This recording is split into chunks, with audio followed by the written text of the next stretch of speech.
Hey guys, welcome back to a brand new Ninjago video here on the channel. My name is TannerFishies. In today's video, we are going to be taking a look at a few posts brought to us by Ninjago set designer Lee Chi Wing over on Instagram. They have posted a few excerpts regarding a few upcoming summer 2025 Dragons Rising Season 3 Part 2 sets that they have worked on, and a lot of what they say about these particular sets is very interesting. So I figured we could just spend today's video talking about these posts. I will give my thoughts on the sets in question. Once again, huge shout out to Lee Chi Wing over on Instagram. I will link their page down below in the description. Okay, so let's start with this one right here, the Rogue Mech Dragon Rider, because there's a ton of stuff here that I do want to talk about. Of course, brought to us by Lee Chi Wing over on Instagram. Cities on Creation, or is it City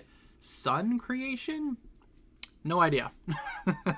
Feel free to tell me in the comments. But anyway, they designed this set along with one other that we will talk about later on. This one is, of course, Rogue's Mech Dragon Rider. Let's see. We're not going to read through all of this. Pause and read if you would like. Or better yet, head on over to Instagram. Show this post some love. My set number 14 is Rogue's Mech Dragon Rider, and being a huge fan of the character, I'm super happy to have a chance to do a full-on Rogue set, of course. Let's see. Back in 2022, I was sitting in the build through meeting, for the Elemental Dragon versus Empress Mech. First thing I did upon building the models was put the Empress Mech on Jiro and said jokingly, hey, we need to make a Dragon Mech Rider. Turns out that sentiment was shared by many people on the team when we had our 2025 brainstorm session, so this concept was sold pretty effortlessly. That's a cool little origin story for this set right here. The idea that literally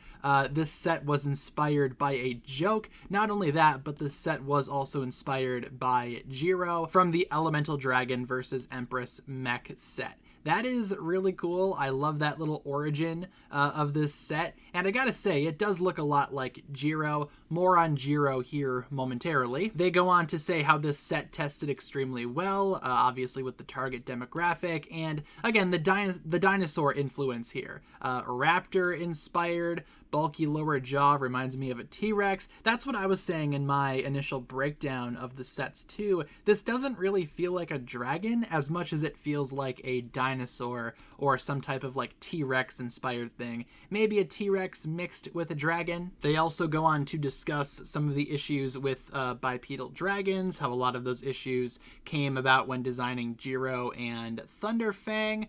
Took learnings from him and his models and it went pretty smoothly. The medium size of the model also makes this guy super posable, especially with the mech on the back to balance things out. That's nice to hear. It's nice to hear that this set does have some decent posability in it. Like I said, it does look pretty solid just overall. The only thing that I'm not super sold on regarding this set is the price, obviously. The mech was also super fun to design, tried to bring every idea I have to differentiate this from previous Evo mechs we got over the years. Really happy with how the shoulder cape came out. Yeah, so the shoulder cape looks really, really good. Also, yeah, those feet are very, like, you know, the sandal-inspired feet that we saw on the Aaron and Lloyd team-up mech, for example, from Dragons Rising Season 1. Feels like so long ago. But yeah, that shoulder cape turned out really nice, I would say. It definitely gives the entire thing more of a unique vibe, especially when compared to, again, other Evo mechs. You can kind of see those joints in there, the Ninjago core, pre-sculpted knees and elbows. I know a lot of folks are probably not super happy about that. Like I said, though, the main thing for me from this set is the dragon. Also, speaking of the mech, apparently it's compatible with other Mech Rider sets. So I imagine by that they mean the Mech Rider from Ninjago Core and also the Storm Rider from Season 3 Part 1, possibly.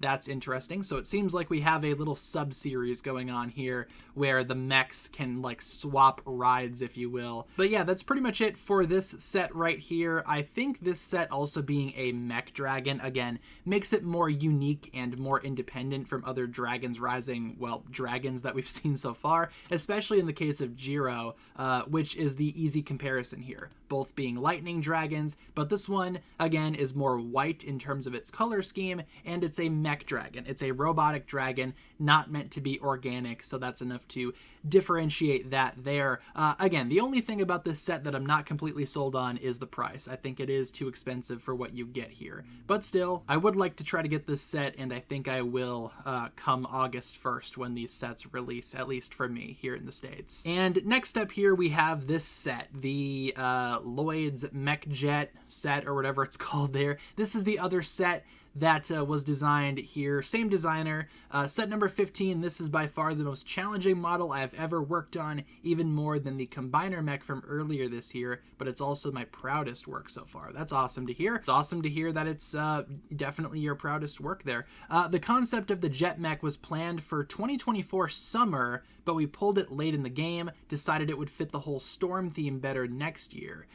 Yeah, I agree with that. I'm trying to think where this set would have fit in during the tournament. I can't see a place where that would have fit without it feeling kind of like forced in there. Maybe the race segments from the tournament, that was like one of the only places with like vehicles in the mix. Or maybe instead of the Titan mech, maybe we could have had this mech, but obviously the Titan mech is a lot better.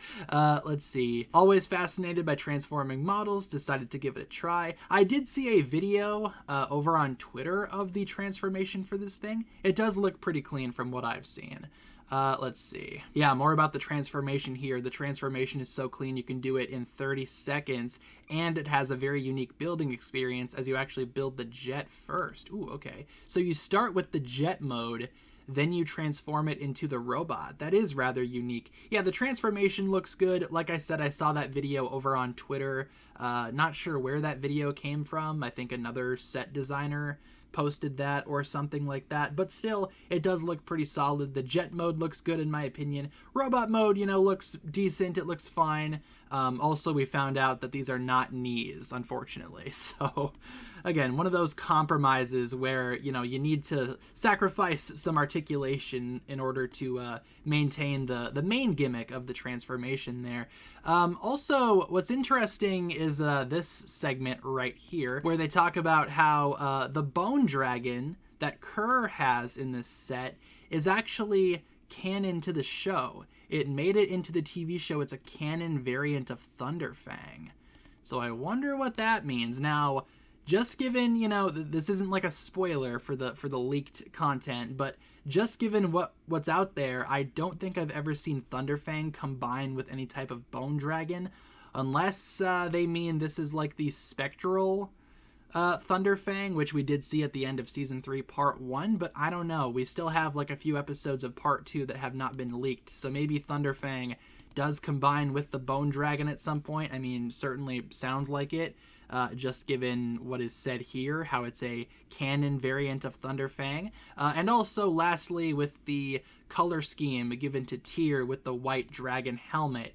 Yeah, it does make him stand out, definitely. I don't think any other spectral Dragonians have the white helmet. I think it's just for Tyr here. And yeah, I mean, overall, I mean, this set does look pretty good still. I think it does have a lot going for it. This is one that I will try to get day one. I think might be a little bit too expensive, just a tiny bit, but overall this one is definitely not that bad compared to other sets, at least in terms of value. Again, the most interesting thing about this set to me is apparently that Thunderfang variant is actually canon, so I guess we will find out more about that at a later time. So once again, huge shout out to Lee Chi Wing over on Instagram. Obviously, they are a Ninjago designer working at LEGO. I will be linking their Instagram page down below in the description. Check that out if you feel so inclined. And again, huge shout out to them for all of the intriguing notes surrounding a few Dragons Rising Season 3 Part 2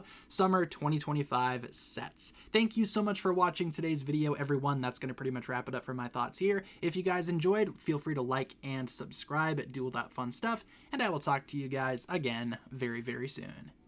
Peace.